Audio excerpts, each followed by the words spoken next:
My people, I love you. I miss you. What's happening all around the world? This is the New York Hardcore Chronicles Live. That's what this is. Got a good feeling about today's show. You know, anytime I have a good feeling about a show, it ends up being an exceptional show. So, very excited about today's show. I missed everybody. Feels like it's been a long time since we went through the Jack Grisham debacle, you know? Book looks great. Well, thank you. I appreciate it. I know everybody's getting their books now. All the patrons out there got it for free. The link is up. The book is out there. The book is out there. The companion piece to this. It's out there, shipping. There's lots of orders going out every day. So what's up, Chris? How you doing? What's going on? Natasha? Where are you? Is that Ukraine? Where are you, Natasha? Yeah. It's coming, Vicky. Be patient. Do good things, and good things will come to you. Who designed the dinosaur sticker? That was Lori Dawn. Lori Dawn designed the dinosaur sticker that was free in the book. I'm out of them now, but all the patrons got them, you know?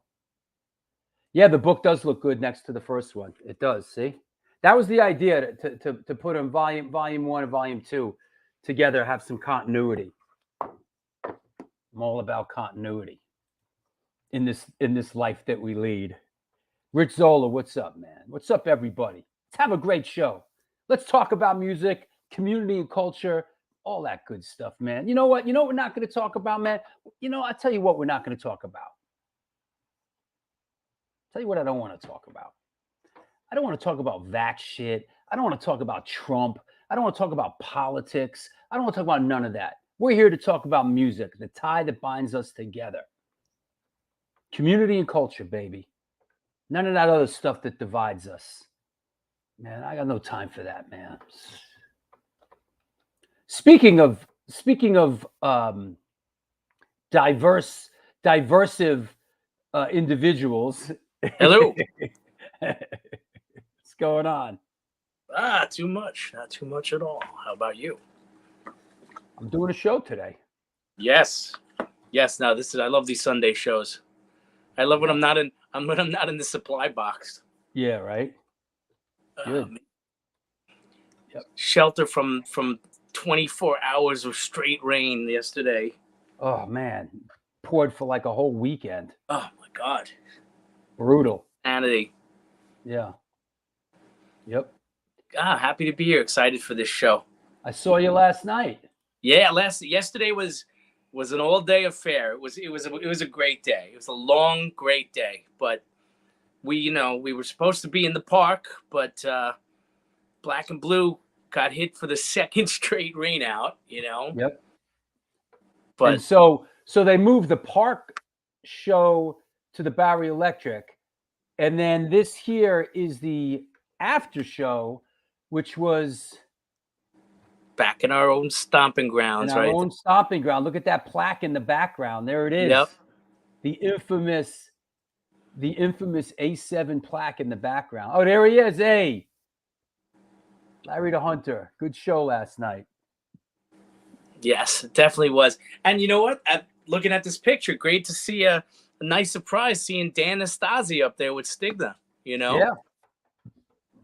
That's it. These guys, they'll get around. You know.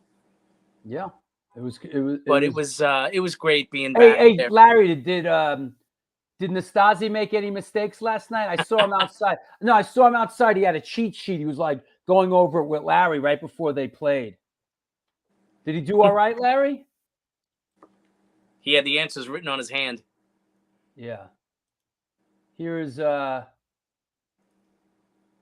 one of Gallo in action, right? Last night. See, that's a good one. Yeah. They you know what? It was so much fun. Obviously, Ice Cold Killers. Oh, Larry says he did great. We probably fucked up more than him. Yeah, there you go. And of course, even an appearance by Roger last night, which was great. So Yeah, and I got one of those. Here you go. Here's you know, here's Roger. I counted last night. I'll tell you this. Of course, it was at A7, which is the birthplace of New York hardcore, and I counted 5 of us alumni that were there in 1982 and 1983. There was 5 of us there last night that were on the plaque. I got 2 bands on that plaque, actually. I was in 2 bands. But yeah, five alumni. Anybody there last night? Can you name the 5 alumni that were at the, not you, that were at the show last night? Anybody? So Bueller. Here's Scam Dust partying in the background. Yeah, he's jumping out of Larry's hat. Yeah. Absolutely. Yes. John Watson won. Yep. That's right. John Watson, original singer for Agnostic Front. Very good rap owns. Number 2, Rob Kabula. Yep. Bass player for Cause for Alarm, who ended up in Agnostic Front, played on Victim in Pain. That's right. Yep. That's right. Roger and Stigma. Right. And you. And me. It's 5. Yeah, that's something. Me, Stigma, Roger, John Watson, and Kabula. That was the 5. That's it. You got it, Astoria Lou. That's 4, and me. And I'm 5. Yeah. Did I send you the one of my favorite shots from last night? The shot of Roger and Vinny? I think I did. Yeah, here it is. Yeah, I love the shot. There you go. Nice shot. Very nice. That's, you know what? That one's a good one. And I love the fact that, Vinny's spider web is nice and clean, like, offset. And there's Larry again in the background. Yeah. You're in every picture. I was talking to Roger. Roger told me last night that this was the second time he was ever in A7 since it closed. The first time was when I interviewed him for the New York Hardcore Chronicles film. That was the first and only time before last night that he was in there. That was when you were doing the Chronicles movie, you mean?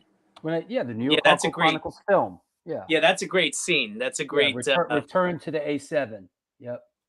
I think my favorite part is when the people go walking by, and Vinny's like, "There goes the neighborhood." There goes the neighborhood.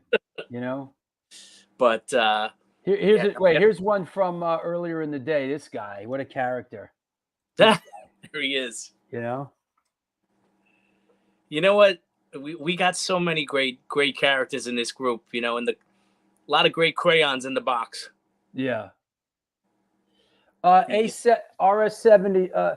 A7 closed in, I do believe it was 83. It closed. Do we know who the last band to play there was, or no? I don't, because it was one of those things like A7's closing, and then it was like one more show, and then like next week's the last show, and it was one of those things that like went on for like half a year, like last show, seriously, and then another one, and it was like, that reminds me actually. Hatebreed just announced that they are playing the last show at the Chance. And you would say that they had been saying that for a while. Yeah, the Chance is closing, listen, everything, all good nothing things. Lasts forever. But nothing lasts forever. CBGBs, nothing lasts forever. Sometimes things get reincarnated, but listen, the Chance, they've been talking about closing the Chance at Poughkeepsie for 30 years, But we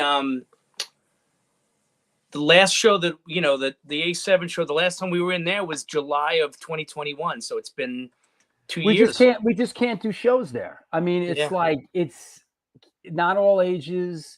They don't want us in there on a Sunday afternoon because they want their NYU crowd in there. Yeah. And it's also that corner is too high profile now for the mutants, cyborgs, hunchbacks, and everyone else, you know, Hey, I resemble that that remark. that my shows draw. Everyone's welcome at the New York Hardcore Chronicles. Back to the New York Hardcore Root series. Mutants, cyborgs, you know, trolls. What does it say on the bottom of the Statue of Liberty? Bring us your cold, you're tired, you're hobbits, sorcerers, demons. They're all welcome. You know, what's up, Kenny Clark? That neighborhood sucks at the chance. I told the story that the singer for Fear Factory, Bert, got mugged. He left the chance and went across the street and used the ATM and got robbed. Oh, Jesus. Yep. Yeah, well, when we were there last, there was like holes in the ceiling. I mean, yeah. If it is the last show, and we're wondering if people are going to just trash it. Sometimes some things should just close. Like the old Yankee Stadium, people are like, no, you know, we have to save it. Yo, it was a wreck. There were no bathrooms. It was disgusting. Yeah. And I was one of those people until they opened the new one, and I'm like, okay, I get it. Now you don't got to wait online to go to the bathroom and whatever. You know, it's funny that you mentioned that because, you know, my brother works for the Yankees.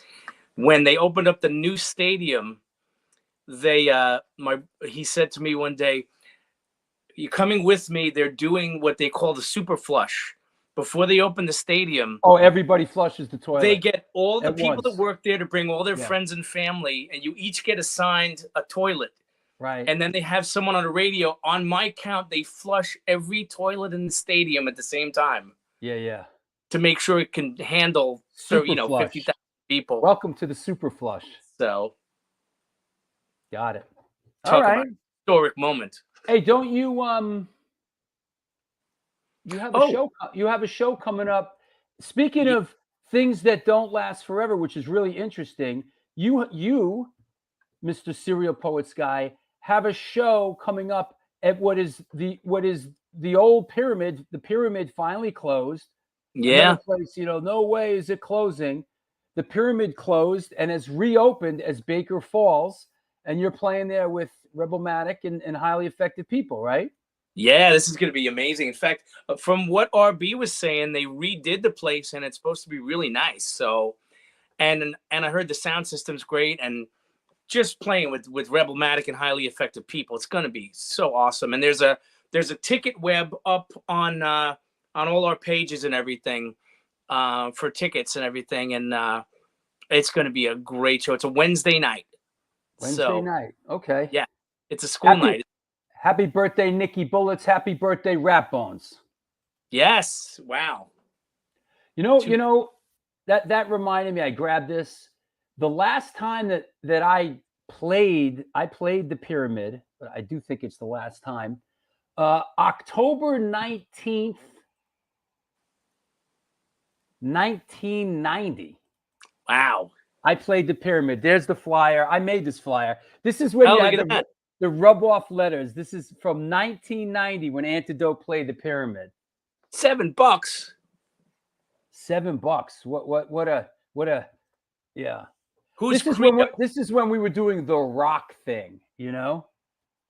And who's this band Credo? Are they any good? That was John Credo, who was like a Lower East Side fixture back then. Yeah, they were cool. John Credo. Commonly known as Johnny One Eye. Yeah. You know? Or as my brother would call him, my mother would call it Johnny One, you know, because he only has one, you know. Nice.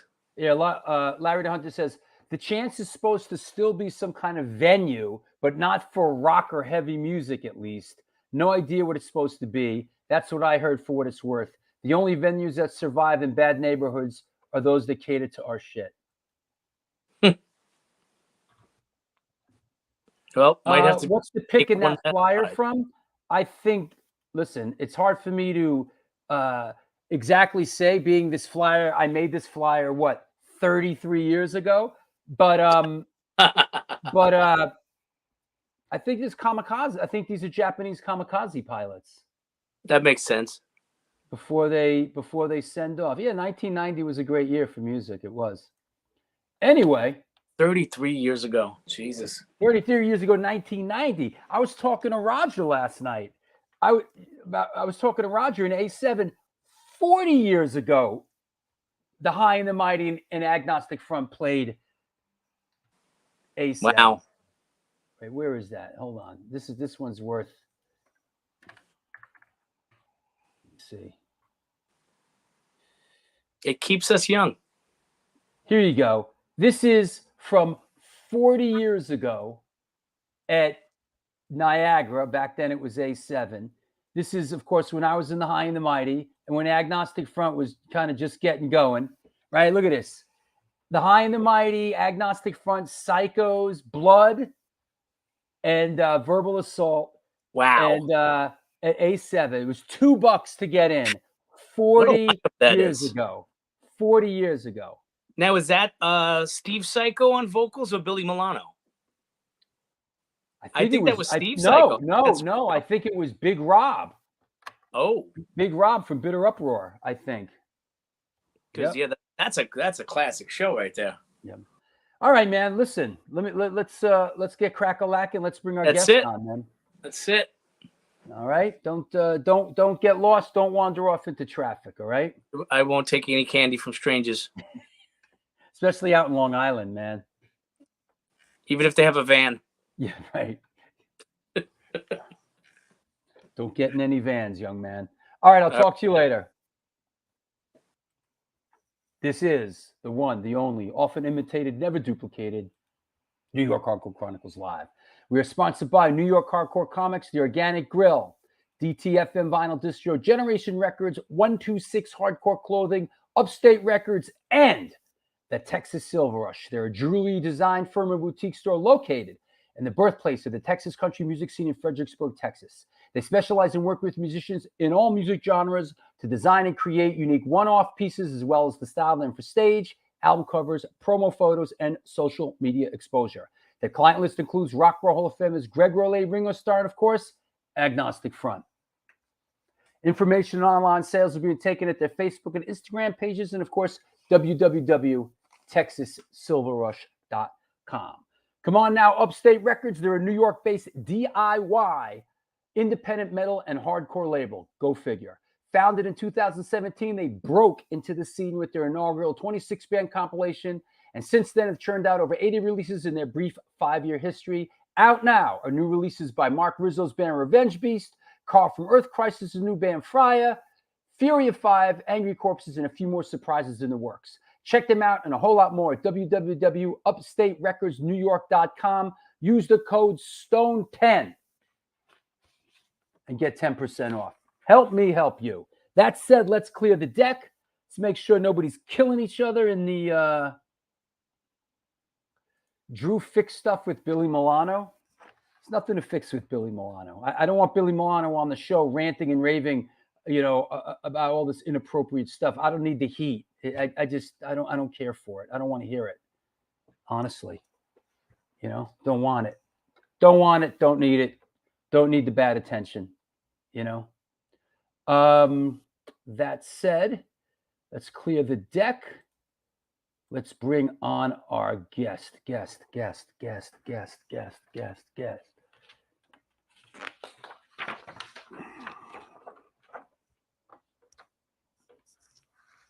Today's guest is an American singer-songwriter hailing from Jersey City, New Jersey. He is known for his work with the explosive Afro-punk band Winterwolf, one of my favorites these days. Please welcome, coming at us from the jewel of the Garden State, Bayonne, New Jersey, Reverend Tony Six. Hey, man. You don't cheer for yourself. Who else is going to cheer for you? What's going on, Drew? Good to see you, man. Thank you for having me here. What's going on, chat? Guys, gals, and pals. How are you, buddy? And I'm hanging in there, man, day by day, taking one day at a time. But I'm doing good. I'm doing really good. How's things in Bayonne? Very quiet, and from the past 2 days, very wet and rainy. Yeah. Haven't been doing too much. It's funny because I gotta say this. Like when you first asked me to do this, I was like, the first night I didn't sleep, nothing like anxiety, but it was like I'm sitting up on my bed, contemplating, pondering, and wondering. I'm like, what in the world could Drew Stone want to talk to me about? But I'm honored. All in all things considered, I'm honored to be here. So thank you so much, brother. Thank you. Hey, Alex, listen, man, everybody's welcome here in my world, man.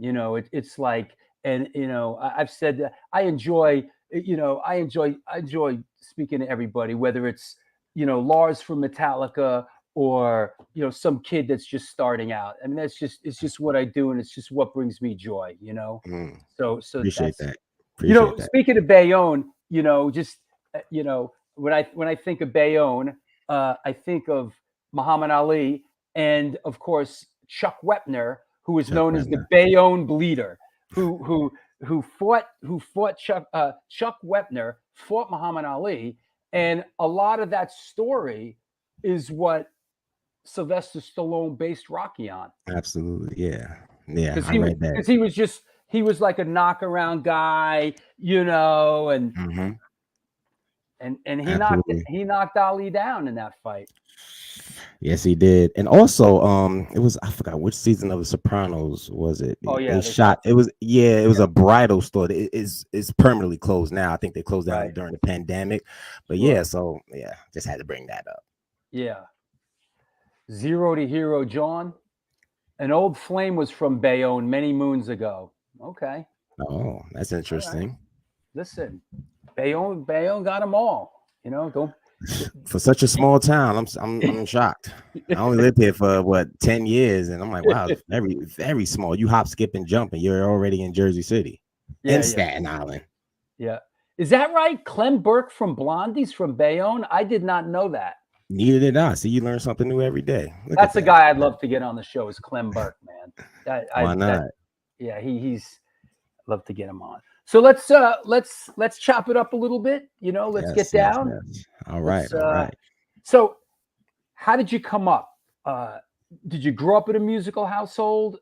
Set the table for us. How did music come into your life? Musical household. Shoot, I grew up in a musical building. Is that right? I grew up in Jersey City, Montgomery Projects, which was 6 buildings, and I lived in building 1. And my whole building, literally from the 1st floor to the 10th, you hear music. Everybody growing up, especially in the 90s, knew how to play an instrument. You had the guitar players, the drummers, everybody sung in a group or a band. You had your rappers, DJs everywhere. On the 6th floor, it was me, my parents. And my parents, they sung for a group. My father sung for a group, and my mother sung for her group, and that's how they met in the 80s. And in the middle of the floor, the 6th floor, was another member of my mother's group, which was called the Stevens Singers. It was my aunt Alice, and Aunt Alice, yes. And down from her was my Aunt Shirley, who also sung in the Stevens Singers. She was known as the Tamarine Queen.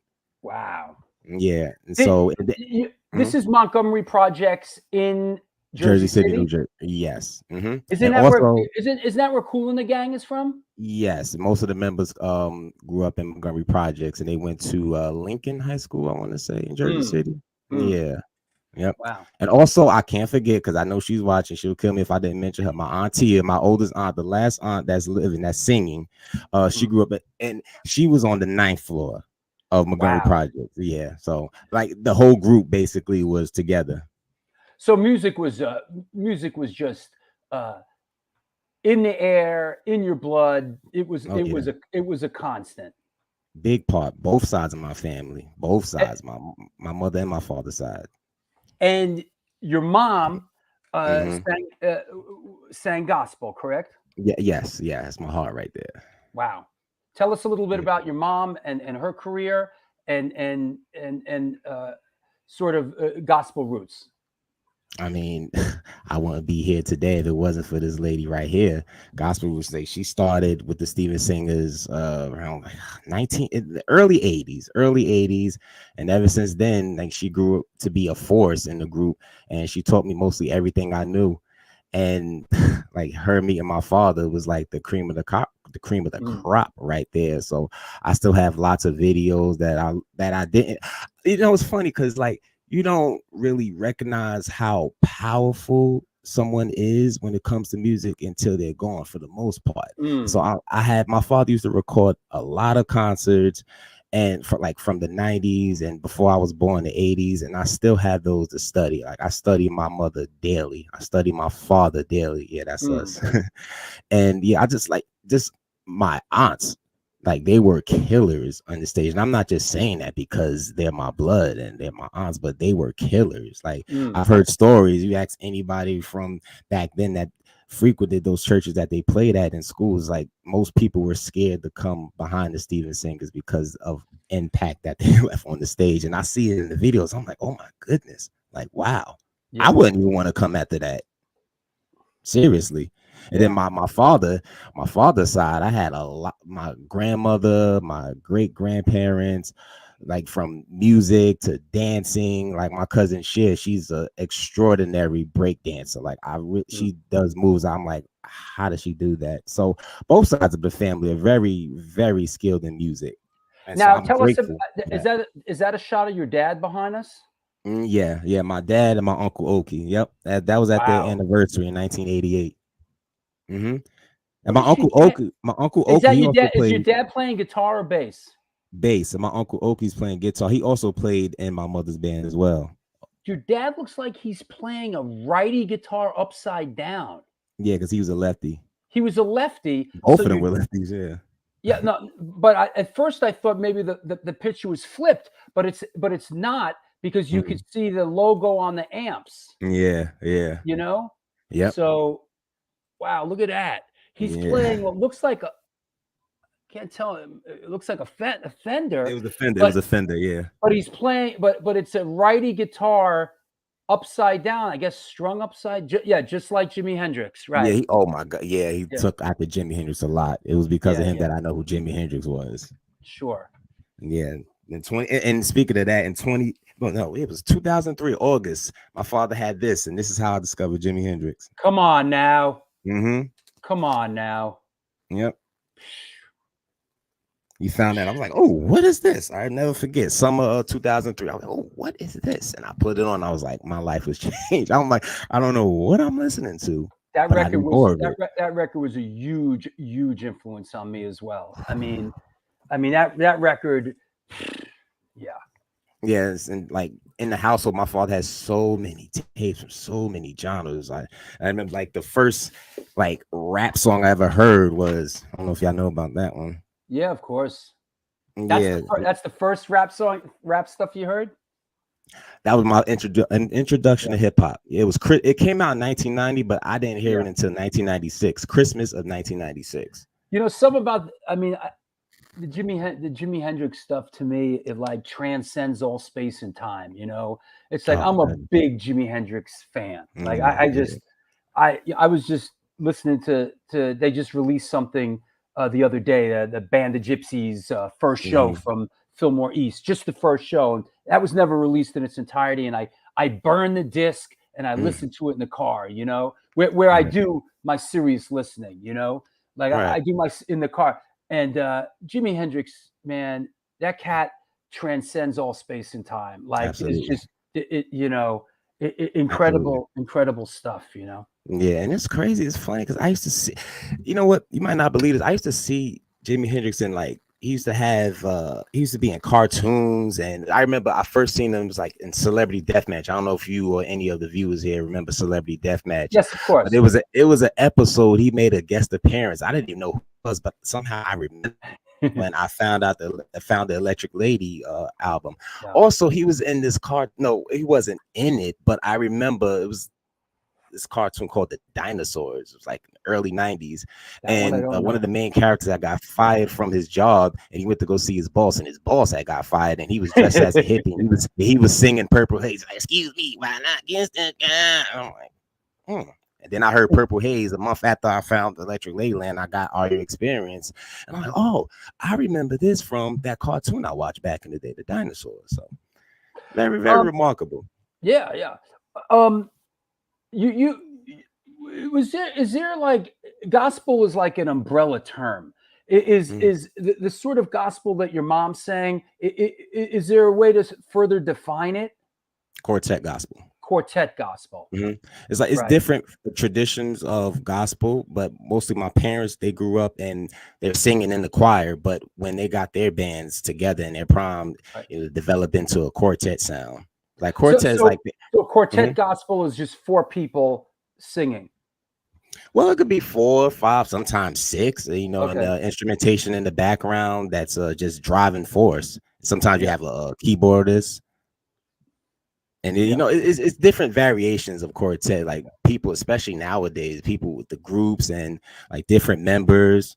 So yeah, it's like it depends on where you go and what type of quartet you're looking for. Salomon says like the Wailers background singers. Right, Okay. absolutely. That makes sense.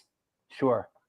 So was church a big part of your childhood growing up?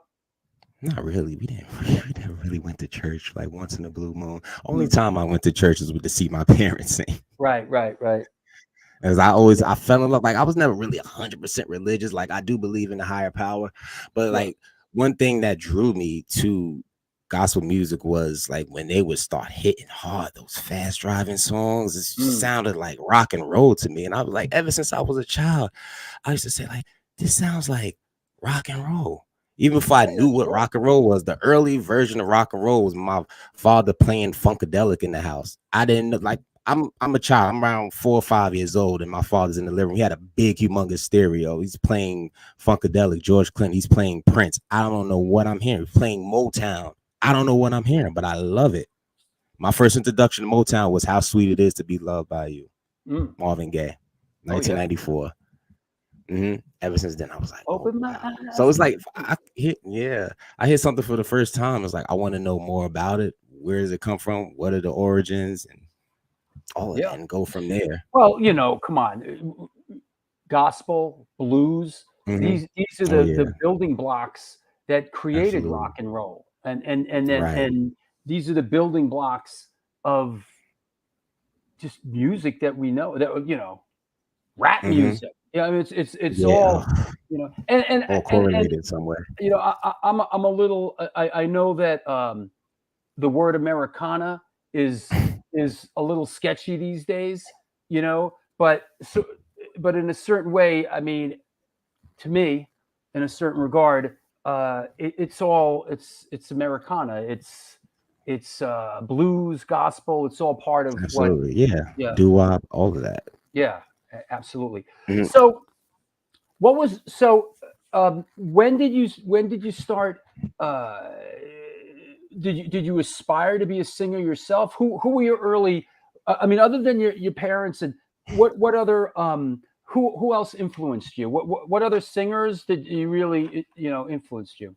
Well, for those who know me very well, I'm very much into art, so it's bigger than music. Like I take experts from music, cartoons, wrestling. Like my biggest influence besides my parents was Jimi Hendrix, of course. The gospel singers that I watched growing up, well, Prince was definitely in the top echelons of influences. Once I like really knew who he was, and I watched Purple Rain, and I just went back from his first album For You into his second album Dirty Mind, all the way until his passing. Stuff like that. And biggest influence that got me into music, believe it or not, was the Looney Tunes, because I love art. I like pictures. I love art. I love pictures. I used to just look at pictures. Some people used to make fun of me in my class in grammar school. I look at pictures and I try to put a beat to it. Like I can look at a picture and it's like, that person looks like it's dancing to a certain type of beat, but it doesn't have to be rap. That person looks like it's dancing to a soul beat, and I'll just try to beat on the desk and try to like see the picture dancing. Like it's a word for it, and it escapes my mind at the moment. But stuff like that, Jim Carrey, The Mask. When I seen The Mask and seen him dancing to the Cuban Pete, I want to do that. I don't know what I'm going to do with it, but I want to dance like that. Because back then we had to wait like 6 to 8 months to VHSs. We didn't have the technology that we have now. So, once that came out to theaters and, my parents brought it home, we would watch it as a family. And I was like, sometimes and I'm into acting as well. also. So I would try to emulate what I seen, and I have like an instrumental in the background. If I play video games, I'm always listening to the soundtrack to see what type of beats, what type of sounds I can, digest, and things like that. So I just try to not even try. I do it to this day. I look in the mirror and try to like repeat what I said and just like dance to it. Like one of my favorite actors besides Jim Carrey and Richard Pryor is Marlon Brando. Like a lot of people Come love on Marlon now. Brando from The Godfather, but my favorite Marlon Brando was when he played in the movie. Was it Mutant? Oh my God, it escapes me at the moment. It was a Mutiny on the Bounty. Mutiny Oh on the yeah, of Bounty. course. Yeah. So when I seen that, I was like, Mutiny on the Bounty was one Mutiny of on the his, Bounty. was one of Marlon Brando's great roles. That's where he met. I think she became his wife. She met his wife. But yeah, Marlon Brando did a lot of great stuff. Interesting. Marlon Brando's an interesting character. And Trevor Howard as well. Yeah, that film was great. I'm a bit of a film guy myself, so yeah, that's good. And see, like stuff like that influenced me. I would try like listening to Jimi Hendrix's Room Full of Mirrors and trying to not sing the lyrics, but say it how Trevor Howard would say, like, I used to live in a room full of mirrors. All I can see was me. Take my spirit and crush my mirrors. And now the whole world is here for me to see. Stuff like that. Stuff like that. I still do it to this day. I never had no acting classes. It's not too late. I can always, go back. Well, not go back. I can always take acting classes. The universe of multitudes of chances. But it's just that was my only method of training with it when it came to acting. Just pausing the VCR and trying to repeat, emulate what I just seen, or how I would say it, or how that actor would say it, how I would sound. That's like if you see me on stage, it's like that's all like Looney Tunes and all the inspirations growing up playing video games and playing with action figures. So it's like connecting to your childlike energy, never destroying it. This is why like we describe ourselves as Afro rhythm punk, also recess for adults, because we want to put you in like that metaverse of when you were a child. You just had a gruesome class, you just had a math test, the teacher was on your back about something, and when you're at recess for however many minutes, you could just let yourself flow. You can be free, unadulterated, be yourself. And so that's what we like to bring to the table while we're on stage. Music and performance, it's a release, right? And I think the kind of music that we play in a lot of ways is meant to be a euphoric release, and not just for us on stage playing it, but for the people in the audience as well. The music we play is very interactive, so people that's one of the, it's one thing that I always loved about this thing that we have, is that it's everybody's involved. Everybody, it's not like there's a big separation between the performer and the audience. It's very it's like very family oriented. Yeah, be a family. Even if we don't know each other, we're all in this together to have fun, have a good time.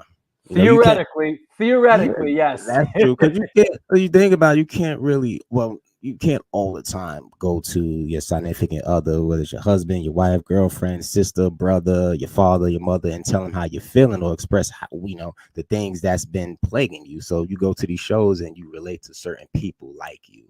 It's like you listen to the same music for those, let's say 30 minutes, 40 minutes. The shows last like, 3 to 4 hours. We can be together and get along.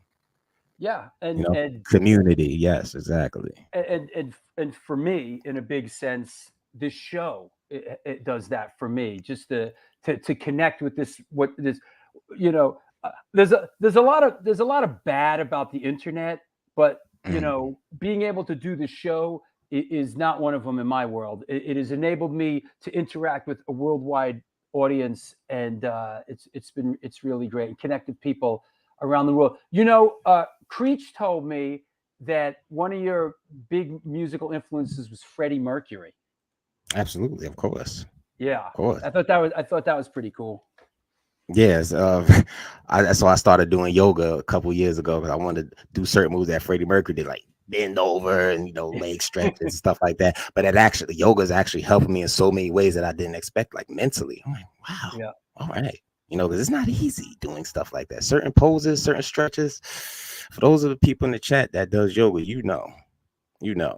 Yeah. Yeah.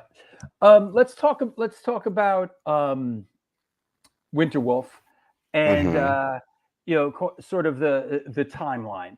And so from what I know and what I've gathered, Winterwolf started with Jahil, right? Yes. And Jahil Winters, he was ill. He had cancer, right? Bone marrow cancer. Yeah. Wow. So tell us a little bit about sort of how all this came together from an insider's perspective. Well, to Jay's story, and he can comment as well. Hey, Andy. Well, he was in the hospital. He was reading the Fables comics, and one of the characters that interested him was called the Winterwolf, and it just so happened that his last name is Winters, and so it was like he didn't care. He's just, I'm going to put this band together. No matter what, if I'm going to put this band together, he would just show up. Sometimes be booked, sometimes he wouldn't be booked, and hire a drummer on the spot, and they'll just play. And then he had another drummer, and I guess they had a little fallout and everything. Nothing negative, just different paths and whatnot. And yeah, that's Jay right there. And eventually Nate came along. So this right here is sort of like the original Winterwolf lineup. Was Jay and drummer Joe. They were literally a two-piece. He played bass and sang, and he had a drummer, right? Yeah. Yep. I didn't know. Yep. I did not know that Winterwolf started as a two-piece. Really? Yeah. Yes. As a two-piece. Yeah. We just kept building the Lego bricks throughout the years. Two-piece, then two-piece came 3, and 3 became 4. So at a certain point, drummer Joe leaves. Nate was a fill-in drummer, and then Nate stuck around, right? Yeah. Yep. And then I came into play. Go ahead, John. When you came into you didn't join the band as a singer, right? Tell us about how'd you meet these guys? How'd they come into your world? Oh, okay. Well, long story short, so my first show outside of gospel, I got to tell the story. So please. I was supposed to go to a lecture. This was 2016. This was the end of 2016 in Harlem. I was supposed to go to a lecture. That got canceled. So I was like, dang, I don't want to go home. I came all the way to New York. So I went to a place on 14th Street called Namaste Bookstore. And I was just looking for, I was going to buy a whole bunch of books, like maybe 5. So I was looking on, books about music and how it equates to spirituality. I'm sure that this store had it, and they did. And so I'm talking to the guy who was working there, and he seen what I was reading. It was very nice. And he was like, oh, well, we have somebody who works there that works here who sings. Matter of fact, she's a lead singer in her band. I'm like, oh, okay, that's interesting. So I'm talking to him, and just like studying the books a little bit, reading the back and the setting and whatnot. He's like, oh, I think she's coming on break. I'll go get her. I'm like, okay, all right. So 3 minutes later, I'm still looking through books and everything. So the lady comes out, and it was none other than Zaffy Matthews, lead singer of Dishonest Escape. And so we're talking, automatically click. Very cool. So she says, yeah, she's in the band Dishonest Escape. They just started, and she gave me a ticket to the show. No, she told me about the show, and I was like, okay, I'll go. And I'm like, she said she sings metal. So now keep in mind, I'm coming from the gospel world. Sure. I have yet to see a person of color doing metal. I'm oblivious at this point. So came back, sold me the ticket, and see, matter of fact, I still have it. Hold on, let's see that. There you go. See, good. Yeah, it's old. It's from 2017. So yeah, Mark Riz. I think he was on the show too. Oh yeah, Mark Riz was so fun. Yeah. Yep, January. That's our boy. That's we love Rizzo. Yeah. Absolutely. So I go to the shows January. I was sick as a dog. I had no voice at all. But when I seen this Sonic Escape, I was like, black people do metal. I love it. Where Now, have I been? I Why admit have I I don't been know up this in the band. world? I don't know this band. What was it? Is girls singing, all black band? Yeah, Zaffy's the lead singer. She's black. Dishonest Escape. Yeah, check them out. Metal Yeah, okay. band. Matter of fact, they're playing this Thursday at Isha, who plays drums for Rebel Matic, plays drums for my Alpha. Yeah, Yeah, birthday show. They're gonna be on that one. Also, Breath of the Moor. He'll kill me if I forget that band. If his band. He also played for Fear is Dead as well for a little bit. And so I went. I was mesmerized. I'm like, okay, I need more of this. I need to see more of this. What's all this about? I'm in a new world now. I'm loving it. So I was following Dishonest Escape throughout all their shows. It was like in 2017, 2018, there was not a show that Dishonest Escape was playing that that I didn't miss. And so one day they had a show with Fear is Dead and Rebel Matic. So seeing Dishonest Escape was one thing, but when I seen Rebel Matic, I said, "Oh hell no! Wait a minute, it looking like people from my neighborhood that I grew up. It looked like they could be my older cousins. They look like my uncles, and they're doing this music really good. Like this is hardcore, like punk rock. You can't even put them in one specific genre because they're very versatile with their sounds and it was like an experience." And so then I started following Rebel Matic. I was still following Dishonest Escape, but Rebel Matic, me and Creech became cool. He was like my brother. He's my mentor. Rebel Matic really spoke to you. Yeah. Oh my God, spoke life into me, like the souls. Yeah, I was seeing like a modern day James Brown. And and how ironic they call it James Brown in the mosh pit. That is so freaking creative. I love it. They're great. And so following Rebel Matic, now they had a show at the Nest. And this was with Winterwolf and a couple of other bands. That's true, right? They do.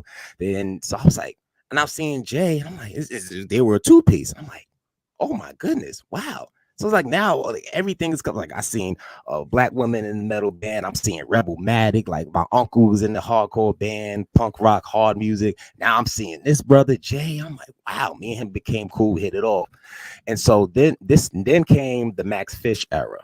So and then me and Jay was cool. We was on Instagram. I was like, yo, Rebel Matic's having a show tonight. This was around like the 4th or 5th Max Fish. It was a residency back in like the late 2010s. So I was like, yo, come through, bro, represent. So he came through with his girl he was with around the time, and me and him was talking, cool. And so I was following Winterwolf to his shows. And all of a sudden, when I started emceeing, like a couple of shows in at the Max Fish era, Creech and my Aunt Flora. So like when you say when you were emceeing, what did that look like at Max Fish? You were introducing bands, introducing bands, right? Absolutely, yeah. Because one thing, and like, at gospel programs, they always had an MC, always. So I'm taking aspects of the gospel world, and I'm slowly starting to bring them into this new world that I'm in. Like I'm like a rook. I'm a rookie, still wet behind the ears. That's what I'm talking about. But I relate to that. That's sort of what we try to do down at the Bowery. I try to MC the shows and try to create, try to keep it going. Absolutely. So go on. Yeah. So definitely. So continuing on, like Jay was like, yo, MC for me, one of my shows. I'm like, no problem. I would love to. I'm like, I really fuck with you, bro. Like, I really do. All right. So anyway, I MC like 2 shows for them. And then came Astoria Skate Park in 2019. I was like, I don't know. I was listening to the lyrics of he was singing with certain songs. I emceed for him at Astoria Skate Park, and the song was Let It Go. I knew all the words, and he didn't even give me permission, but he was cool about it. I just started singing Let It Go with him, lyrics and everything. Like it's like emceeing, doing like ad-libbing. Nate was in the band at this point. Nate was in the band, but this show as Astoria Skate Park, he wasn't there. I think he was away with my Alpha. So our bass player now, X Marley, he played drums. Right. Yeah. Okay. So it's like, picture that. Like my first show with Winterwolf, like the guy who plays bass was playing drums. So did you just do a couple songs, or did you do the whole set? Let me see. I think that was about a 6-song set. I did 2 songs. That's the only Okay. songs I knew. And But you, then, but you dipped your toe in the pool. I did my toe in the pool, wet behind Yeah. the Oh, ears and there he is. everything. No, Nate says he was. Yeah. Yes, I Yeah. was. See? Yeah, See? I exactly. was. See? Because it wasn't that long ago. So, Yeah. but anyway, yeah. So, I did that, and wow, like everybody loved. Like, oh, who is this guy? Like, oh, it's cool. Like voice like that. Once again, I'm taking things that I learned from gospel and bringing them into this new world. And so, that happened, and Jay was like, "Bro, thank you. Keep doing that. Come to shows and keep doing that." So I kept doing it. And then, Nate came back. We had a couple of rehearsals, and he was like, we put all our minds together, and eventually we became a force. We're still growing, and we're still learning. And then eventually X came along, and So now that's how don't we got a get wait, 4-piece. whoa. We got an hour here, bro. Don't get so whoa. I got a Yeah, pace. We got a Afro long punk. race to run here, brother. So this might be what is this soon after you joined, right? No, that was Afro punk. That was last month. Oh, oops. Let's oops. Don't get Let's ahead of yourself here, don't get buddy. ahead of yourself. So I know this can't be that far ahead because X isn't in the band yet. You guys recorded this. Yes, during the pandemic. Okay. So let's talk about the Unwell recording, 4 songs, and give us some background on this. Okay, so this was during the pandemic. Jay came up with the title because it wasn't just physically. What was like society was going through a phase, and we know what phase that was. So came up with the title. It wasn't just people being physically unwell, but mentally unwell. Not to say like, oh my God, this person's unwell. Blah, blah, blah, blah. Yeah, shout out Christy Rose who did the album cover. Shout out to Christy from Choked Up. And so we was writing songs around the time, and we decided to go in the studio and lay them down. Now, okay, so another funny story. This is when I had no voice. Literally, this is my first time in the studio. Like me recorded. I've been in the studio with my parents before when they had to record, but this day, Drew, I literally had no voice. I was nervous. I was scared. You know what does that? You know what does that? Stress. Oh, absolutely. Stress But will do it to you, man. But the peculiar thing about that was I could talk like this, like if I'm talking like Mickey Mouse around that time. But like my normal voice, as I'm talking now, I couldn't do it. And I'm like, oh my goodness! Like the engineer was, oh my God, Coach Ryan. We call him. Was that Ryan Schumer? Yes, he's like a coach. He reminds me of Greg Popovich of the music of recording. Good one. Serious. Yeah, seriously. He's like, he's very strict, but I appreciated that. We all appreciated that. And so I'm getting behind the booth. It's my turn to lay my vocals down. I'm like, oh my God, I don't have no voice. What the hell's going on? I'm praying. I'm like, universe, help me out here. And then he's like, all right, cut. All right, do it again. Still no voice. All right, get him some warm water. That wasn't working. And that's how Blue Lights end up being me sounding like that, because like I can only do it like this. And so but before that, Jay took me outside. He's like, oh, what's going on? I was like, Jay, I don't know. It's like a nightmare. I can't sing. I'm like, yeah, you gonna put me out the band because I can't sing. It's like, oh man, so much stuff was going through my head. And then stress. And then we was outside, and I grounded myself because the studio, I forgot where the studio was. I think it was in Long Island. But it was around a lot of nature, trees. So I grounded myself, took my shoes off, like meditated for like 5 minutes in the grass, the trees. And I'm just sitting on the tree looking up at the sky because it was a nice sunny day. Mm-hmm. So after those 5 minutes, go back in and record Blue Lights. And I did it in the high pitched voice, and it worked out. It did. I'm thinking they go, oh, like these motherfuckers gonna laugh at me.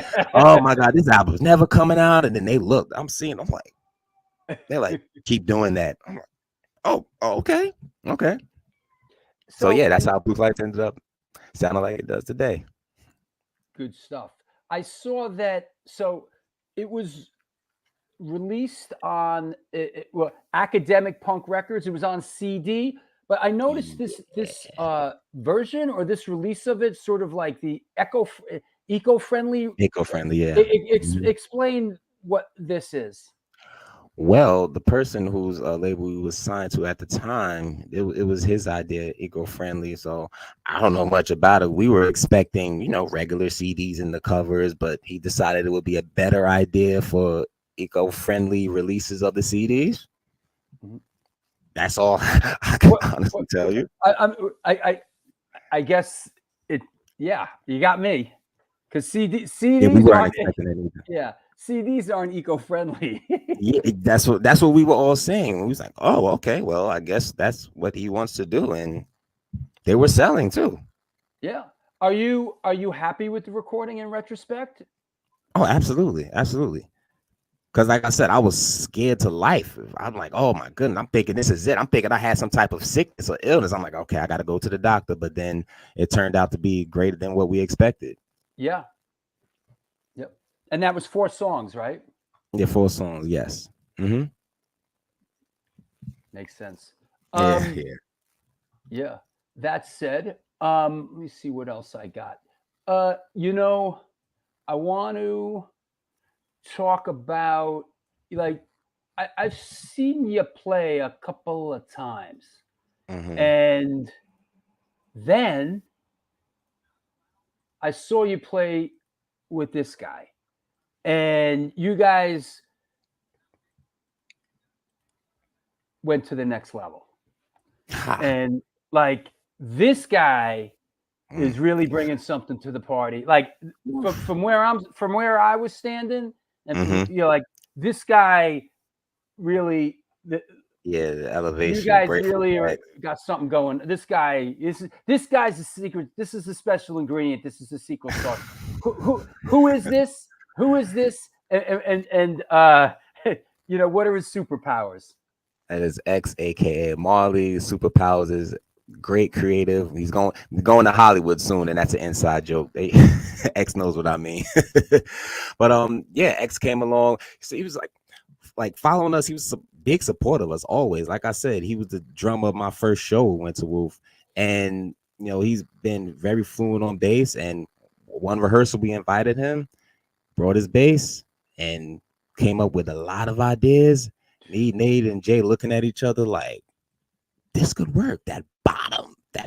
And then we tried it. Dude is nasty. Listen, we are all grateful for X's presence and just his existence in the band. Like, he's really opened our minds up to a lot of creativity when it comes to like making sound and making art. And like, and what's interesting, the evolution of Winterwolf from a 2-piece to a 3-piece, you know, and now to a 4-piece. Here's another shot of. Hold on. You got a lot of photos in your library. Yep. I don't like to take this computer out of the house now. This is a great shot. And there he is with that bass in the background, you know? Yeah, this is that right, Nate? Is that right? Nate says our first show with X on bass was Halloween.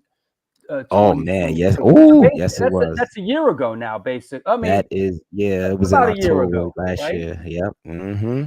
Oh man, that show was that was a very spiritual show, so to say. Yeah, and Michael says those the house videos on YouTube are great. You guys played a bunch of those house shows, and everybody's just going off. You know? Oh my, yeah, it was so surreal. I think that was at the Meeting House, if I'm not mistaken. Yeah, it's like, and it was for the youth. It was like an all-age show, and oh my goodness, the youth definitely showed out. I was like, wow. I was like, I seen them myself when I first seen Rebelmatic. Yeah, because you know, like, sometimes time is so centrifugal, it repeats itself. Like, it will show you things, like the universe will show you things, like in existence, what is to be, where it is, how it is, and that's what I got. Is that what it is? The Otter House? I did not know that. The Otter House? Sometimes I be I guess forgetting so. playing so many shows. Oh my The, goodness. the Otter House. Did not know that. That said, hey, let me take a sponsor break, and Pay those bills. Yes. yeah, and we'll come back and we'll talk. We'll talk about a couple more things. Talk about the future. We'll keep at it. So I'll see you in a couple minutes. And I got to show you something you'll love too. Please, we'll see. We'll see All in a right. few. This is the New York Hardcore Chronicles Live. Our guest today from Winterwolf is Tony Six, the Reverend Tony Six. I'm excited. I hope you are too. Hang out. Let's hear from some sponsors first. Since 1992, Generation Records has been a mainstay of the New York metropolitan area music scene.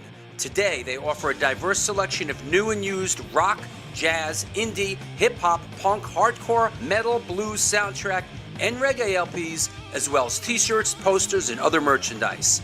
They buy used record collections and music memorabilia and will pay you top dollar for them. House calls made for large collections in the tri-state area. Call or email generationrecords@gmail.com and follow them on Facebook and Instagram.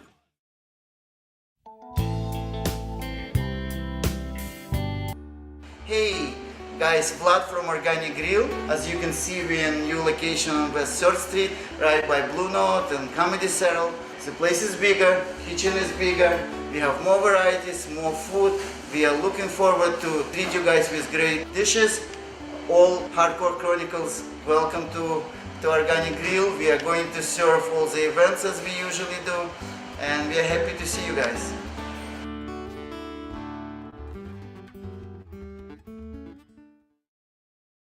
Peace, what it do? Welcome to NYHC Comics at 117 Main Street, Dobbs, Surrey, New York. I'm Debo the Pro with my homie Lee Farley. Welcome to the spot.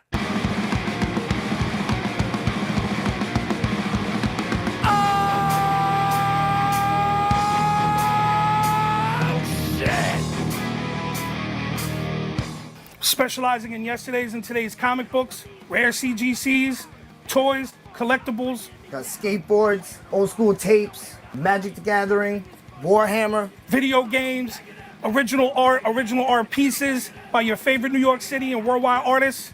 Let's go. Skate decks all day, baby. We also have the young reader section here for like 10 and under.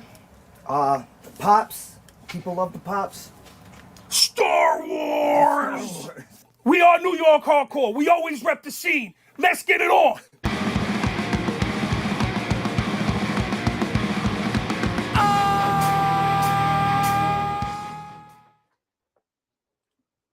And we're back. This is the New York Hardcore Chronicles Live. Want to mention coming up, 1 week from today, Shane Emery from Napalm Death will be on the show where we'll be talking about his new autobiography. A couple days after that, co-hosted by Howie Abrams, Ill Bill will be on the show. This will be a great one. Sunday, October 8th, Michael Gibbons and Michael Belmont, the editor of The Forgotten Ones, the Leeway documentary. I suggest you give it a watch before they come on the show. Trevor Moment from American Werewolves is on Sunday, October 15th. J.R. Roach from Sam Black Church. They're getting together and doing a real live 25th anniversary show. That's Sunday, October 22nd. And from English Dogs, Prodigy, Janice Stark, and the Destructors, Giz Butt will be on the show Sunday, November 5th. That said, I want to remind everybody, of course, please support the show. Join us on Patreon. All patrons out there, the book is out. It's free for all patrons. The New York Hardcore Chronicles, Volume 2, 1990 to 1999. The companion piece to this book that was put out a couple years ago. If you're a patron and you haven't sent me your address yet, please do. Also, you can purchase the book from Stone Films NYC. Support the show, buy the book, www.stonefilmsnyc.com. Book is out, book is shipping. Come on, get up, get down. Thank you. Second book. Already thinking about the third one, you know? But That said. Also, want to mention some upcoming events. Clear the deck. This Saturday in Clifton Dingbats in Clifton, New Jersey. Spoiler NYC, which is Alan Robert from Life of Agony side project. The Take, Ice Cold Killers. We will be playing Incendiary Device. It's going to jump off tonight. Frequency Overload. That's this Saturday at Dingbats. We're going on 2nd. I think it's about 8:30. Come on out, New Jersey. Saturday, October 7th, I am doing a book signing of said book at the one, the only New York Hardcore Comics. Saturday, October 7th, I'm doing a signing. We did the first one there. It was a lot of fun. If you are up in that area, please come through. Would love to see you. Drew Stone Hit Squad, we're dusting it off. We are playing Organic Grill. Sunday, October 29th. Acoustic Punk. Mike McGran from Channel 3. I'm moderating a book event at Generation Records on Saturday, November 11th. And then, of course, the next day is November 12th. It is the Incendiary Device debut record release show.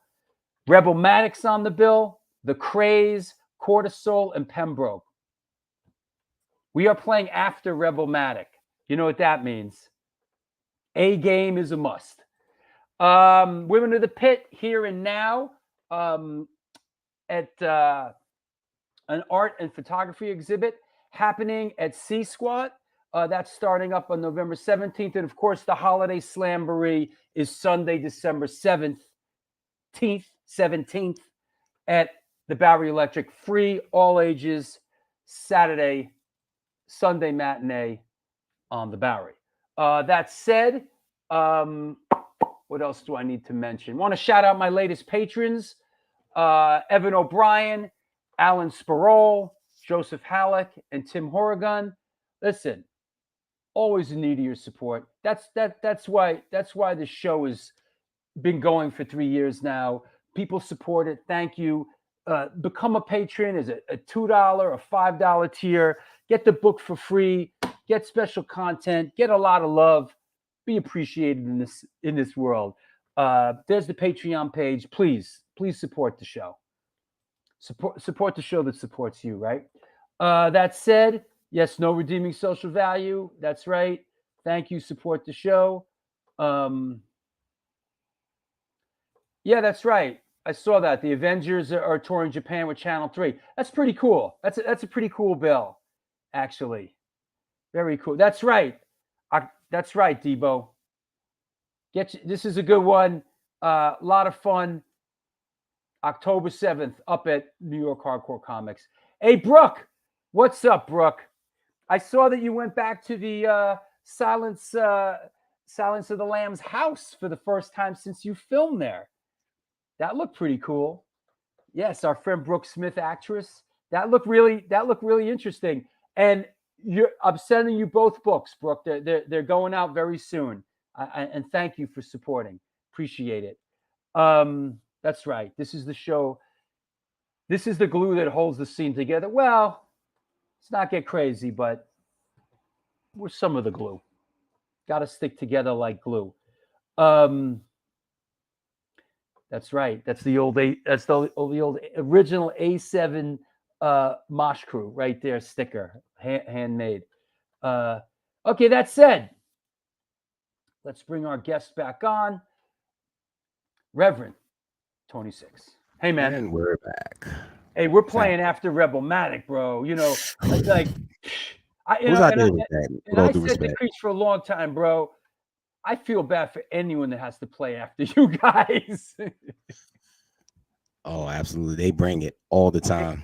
Big show, little show, small stage. They bring the please, ruckus. man. Please, I want you to play our record release show. And man, I want to play after you, bro. You know? I want to play after you, man. I want to play. You know, put me in the game, coach. I want to play with the big boys, man. You know, I want to play after Rebel. My guys better bring their A game. You know, I want to play against Shaq in his prime. Yeah, you know what I'm saying? Like seriously, I'm excited. I love Yeah, Little yeah, Mad. They're one of my yeah. favorite bands All these love. days, man. They're Oh great. my God, yeah, that's family right there. So Yeah, big bros right there. I love them to life. Seriously, me and Creech talk almost every day, yeah. just about like just music, life in general. Can I show you my favorite Winterwolf picture? Oh, absolutely, And please. I think this is from the show that I put together in Tompkins Square Park, but this is, I love this shot, man. This is a Oh man, yeah. great shot. That's all, yeah. On my Freddie Mercury vibe. Yeah, Dinosaur. got my Live Aid vibe going there. Yeah, there you go. Yep, you peeped it. Yeah, You peeped it. you guys Yeah, would that like was a good one. That was a good. Yeah, Thank you for having us on that show. Seriously, man. Wow, it was an honor. that was a great show, man. That was a great It- show. man, yeah, it Yeah. really was. It really was. The stage had a lot of sweet spots too. You know what I mean? I was like, oh my Yeah, God, I know, right? I was scared for a second. I was like, I oh know. It's God, I like hope I there's a don't. few spots in that stage, you know. Yeah. Because of that show, now I check stages because I'm not telling on anybody, but we have broke a few stages. Well, you guys we do a didn't lot mean of to though. you guys do a lot of jumping around, you know. Hey, listen, our motto is blame everything on Jahal. There you go. Yeah. Here's another shot. I like. Good one. Come on. There you go. Oh, you know what? That was in Bayonne, New Jersey. The first time I ever played. No, sorry, second time I ever played a home state show. I didn't know there were I gigs. was I in didn't know there were Bayonne, gigs happening. I didn't know there were gigs happening in Bayonne. lot 13. Yeah, first time. It's like, oh my goodness. Yep. Nate says, "Tell Drew about the time we broke the stage." Yeah. Oh my goodness. Oh, yeah. That was. I think the 2 or 3 stages we broke. We didn't, like I said, we didn't mean to, but it was just the energy was roaring. Things happen. Yeah. I know. I showed this a little bit premature, Mhm. but Afropunk Festival. Oh, absolutely. Whew. Tell Yeah. us about it. Well, listen, we were shocked when we got the call because Afropunk is, with all due respect, not really what it used to be. So, when we did it, it was like, we were blessed. We were grateful to do it. And, you see our photographer Yusuf from Foul Pride back there. Mhm. And when we did it, it was like, how can I explain Afropunk? It was, you know what? I'll say this. It was an experience. It was a divine experience. Mhm. And like I said, not to repeat myself over and over, it's not what it used to be, but we appreciated the love that we got. And I got to say this. I have to say this, and Nate probably knows where I'm going with this. So the day before we get there, we set up, we do a sound check or whatnot, Friday afternoon. And so when we get there, the people there looking at us like, all right, black dudes doing punk rock. They're like kind of like, yeah, dude. But when they heard us speak, it's like they gave us so much respect, Drew. It was ironic, but it's like, we do what we do. We're people of color. We come from where we come from. We love the hell out of this music, and we play this music, and we try to do the best we can. We don't even try. We just do it. Yep. And that was the day. That was sound check day. Looks like a great stage. Oh, it was a huge stage, yeah. And they had the main stage, which was just as big, not bigger, but this stage was, you would have thought that this was the main stage. But we had fun doing it. It was definitely an experience. Only thing I didn't like, it's my first time doing it. Like I said, I'm still kind of like a Johnny. I am a Johnny come lately. So I'm not used to being so far away from the crowd. They had railings, and I'm like, oh, Yeah. That gets a little weird. Yep. Yeah, I perform with a caller, so I'm like, okay, I'm going to the crowd because we're used to doing our shit at the Bowery Electric, where it's just one swirling mass of community, and same thing with us. Like when we go play, I'm like, I want to go home. I want to go back to the Bowery Electric. That's where we play. Yeah, exactly. And I learned all that from my mother because she used to go in the crowd, shake people's hands, call people by name. So I learned how to, crowd control, so to say, from my mother. Yeah, sure. She was that's like, I don't want to say like that's like next level, but when you see I'll keep it in the eye. When I see bands like Biohazard or Sick of It All or Agnostic Front, they have learned and developed, you know, a stage. Their show is Right. based on, you know, having to play these big European festival stages and playing a lot of shows where you're separated. You know, you have to sort of retool. You have to like retool your thing, because you're going to be on stages where you're not going to be able to have the interact with the people. There's going to be 10 feet between you and the people, and it's almost like you have to reinvent yourself a little bit. Oh wow, that's something that I'm learning too. Especially, it was like I said, Afropunk was an experience, and it was definitely a learning experience at that. Yeah, it feels weird, right? It feels like it's tough, man. You know, Yeah. You're so used to one. You're so used to one with the crowd, and it's like when that it's happens, awkward. like, oh, It's yeah, awkward. you know, first It's time for awkward. everything, though. First time for everything. It's awkward. It's Yeah, awkward. and this was the promo flyer for Afropunk, exactly. Yeah, good stuff. And you mentioned some great bands there. Like I forgot to say the first band, like in hardcore, and thanks to my Aunt Flora, Creature, and definitely Nate, was Bad Brains. Like it just fed me with Bad Brains. I was like, oh my God, seeing HR in his prime in '82 with CBGB's on YouTube, and it's like, wow, what in the hell is this? Like the energy, the vibe, the PMA, like. Learned about, and then that's what I have a friend in Jersey. I have to show people that you're gonna love this one, Drew. I have a friend in Jersey, and he does dioramas. So I was like, I did the paper, I did like the paper drum, but he did everything else. Oh wow, It's a diorama. that's cool. That's awesome. Yep. Let me see. Look at that. I haven't lit it yet. Well, dang it. I'm trying to light it up. Yep. Oh, here it is. Nice. By the way, I was at those Bad Brain shows in 1982. How were they? Like live? You know, I gotta say that they were special, and I was actually at those 1982 shows, which incredibly is 41 years ago, right? I was at those shows as a teenager. What made them? They were incredible because one thing that they had was dynamics. And they had the ability, they would play a triple speed hardcore show, a song, and then you know, they would do a reggae song. Like a reggae, and everybody would sort of catch their breath and skank around a little bit. And then they'd stop, they'd end, and everyone would sort of like, tie their laces, and then they would do it again. So they had incredible dynamics that nobody had really, up until that point. I mean, for the most part, everybody just came out and was just like, bam, bam, bam, bam, bam. And they had incredible dynamics, and they were proficient musicians. They could play, Whereas you go see a lot of bands and it was like pretty, it was pretty basic, like Neanderthals, dun dun dun dun dun dun dun dun dun dun dun dun dun dun dun dun dun, and like, Fabry's come along and just, and that's what connected me to them, because I grew up seeing that in quartet gospels. Like you come out to, like a slow song, then you build it up. The second song, most times you get like 3 or 4 songs in quartet, because quartet programs is like 8 bands, sometimes 11.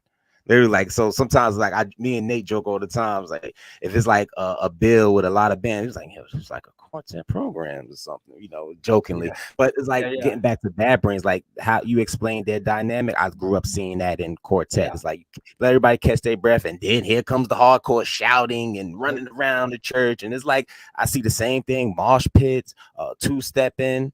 It's like, to me, it's like I correlate that to like rock and roll, hardcore, punk rock, gospel.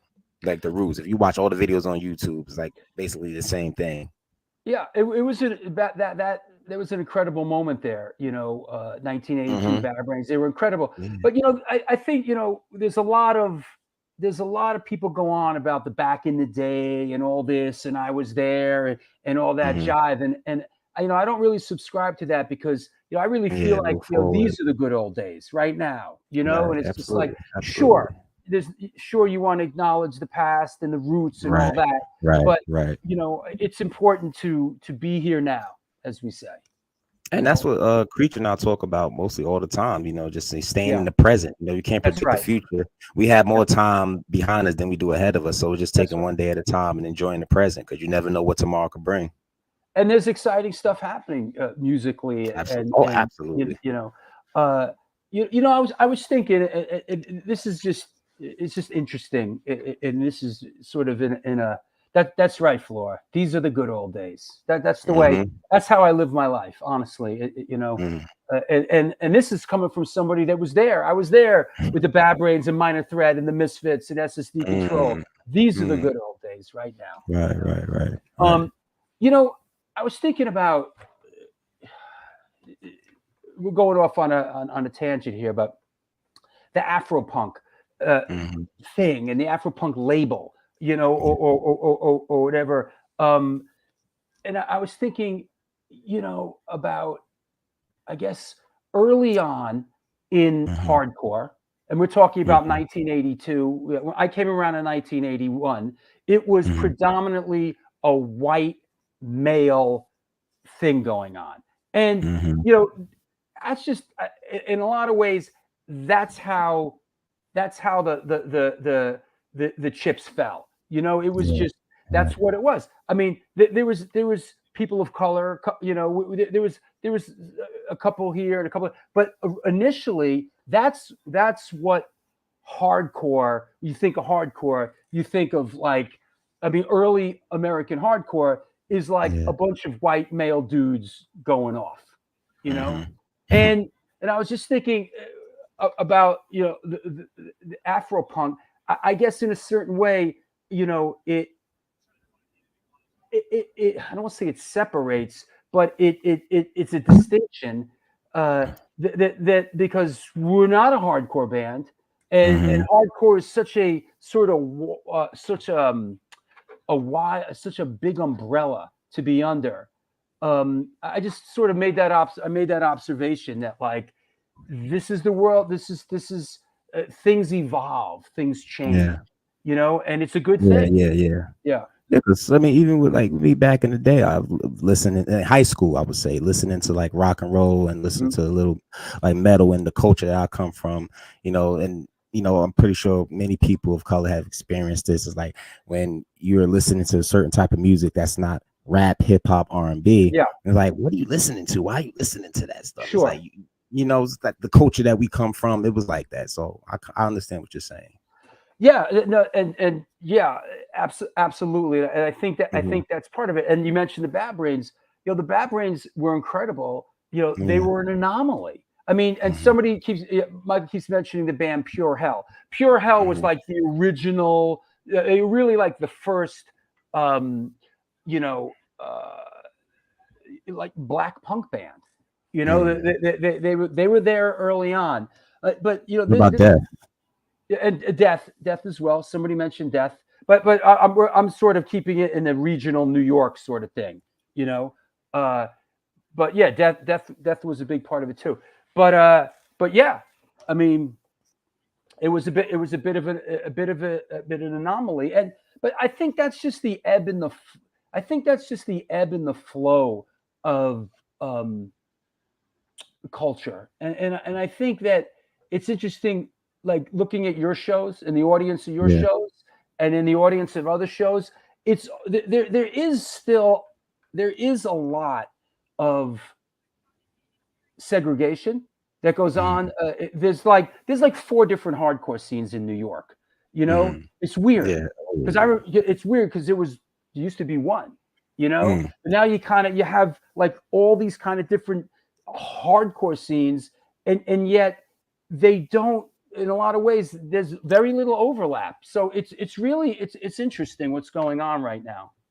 Some people, you think some people have mindsets of back in the day, ancient tradition of what hardcore is, and we're going to stick by it. Is that what you're saying?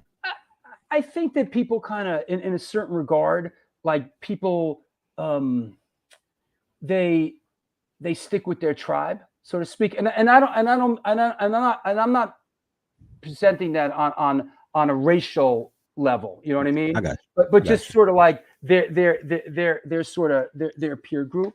I mean, Yeah. we strive to sort of incorporate everybody together. That's what I try to do. You Right. know Right. that. I Exactly. mean, but it's just an interesting observation, like that. Mhm. There's like 4 different hardcore scenes these days. You know, Mm. and you try. You have young kids. You have dad hardcore. You have Afro punk. You have this. Yeah, Yeah. Yeah. it's interesting as a historian what's going on. I'm glad you bestowed upon me that lesson right there, because like I said, I'm still learning about like the scene and everything, like the Yeah. origins and stuff like that. And like it's like I love being a student. I love just learning about different things. You never stop learning. The day you stop learning, then you're gonna leave this earth. Yeah. So that's what I say. So it's like every day is a lesson to learn something new. Chris Conto says, my friend Nick is struggling with his friends in the hood since he is really into punk and metal, and his friends all trip on him for it. It's Yeah. not just Nick's struggle. I think a lot of different people have struggled.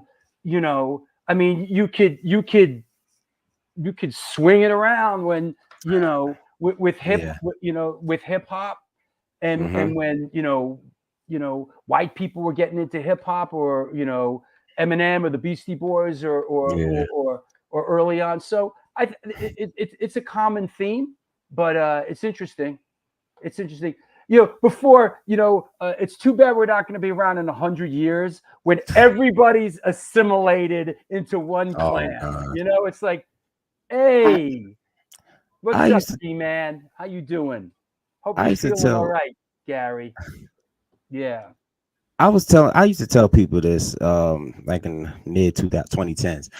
I said, you know what? I feel as though virtual reality and AI are going to take over this world so much when we're not even here. So it's funny that you mentioned like 100 years. Well, you see where AI and VR is right now. So just Sure. imagine how it is in the next 20, 30 years. Like I said, I mentioned about VHSs. You have to wait 6-8 months after it hits the theaters. Now Sure.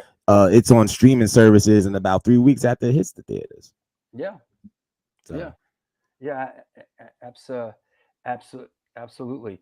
Mm. I wanted to ask you about what I had something at the tip of my tongue.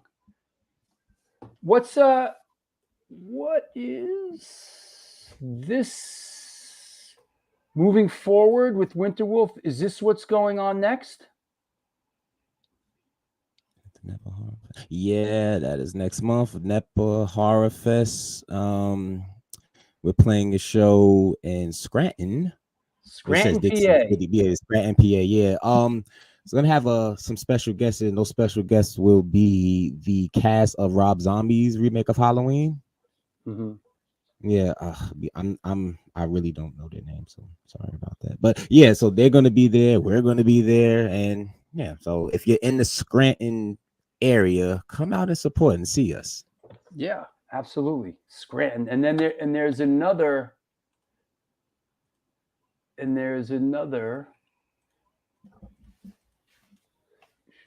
This is a little bit after, right? Where's this? Oh, That Philly. is in Philadelphia, P. Yeah. Yes. Our homie sold you their album EP release, so they put us on there. And yeah, if you're in the Philadelphia region, come out and support us and see us. And it's gonna be a fun show. And then that's what 2-3 days before Halloween, the 28th. Yeah, 3 days before Halloween. So pretty sure there'll be some people dressed in costumes. So yeah, it's probably an EP release and dressed up. Anything planned for New York at some point? We have a show with non-residents. I know yeah, because I'm gonna be honest with you. We play so much shows again to the point sometimes I forget. I gotta look at my calendar. I'm like, okay, we have a show this day. Yeah, Mm-hmm. Philly represent exactly. I know we have a show with non-residents coming up. I think that's at the end of the year, around like November or December. Yeah, non-residents have it going on these days. Absolutely. Yeah, I love non-residents. Yeah, shout out to them. Yeah, shout out to all the New York hardcore bands. You mentioned, I think one of what makes Winterwolf somewhat unique is because even by your own admission, you're not like a hardcore dude that's coming like, yo, I've been in this band before, a hardcore band. Yeah. You're coming in actually with a lot of new and fresh ideas, that are unique and are welcome. And I think, listen, we all talk about, different people bring different things to the party, and that's what makes the whole, right? I mean, everybody brings something, and I do think that, in your case, it's really what makes the band unique to a certain extent. You know what? And I'm grateful for everybody in this picture. I'm grateful for my tribe, Creech, on Flow, everybody that I've met throughout these past years. But you know what really opened my eyes was when my mother came to 5 of our shows. Like, not a lot of people can say that.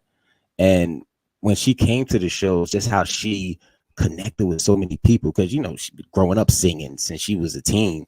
The whole family was singers, and so just seeing how people just gravitated toward her, and just I was just so honored by that. Like, they treated my mother before she passed away last year, like how they treated her with so much love and admiration. Like, that really opened up my mind and just made me to explore this world in so many different ways. I'm like, you know what? Yeah, Mama Wolf. Yep. Yeah, you gave it the name Mama Wolf. Yeah, and it's crazy because last year we were on a weekend tour. I gotta tell this one. Please. We were on a weekend tour. It was in DC, and we had one in Jersey, way out like Jersey. And so we stayed at my mother's house, and like, she cooked for us dinner, woke up early in the morning to cook us breakfast. Nate and Jay will eat you out of a house. They gonna hate me for saying that. I was like, oh my God. But it's just stuff like that I will always cherish and remember. Like that, on Flo, Creech talked with Mama. They talked with, not just me, they talked with her. My cousin Shed.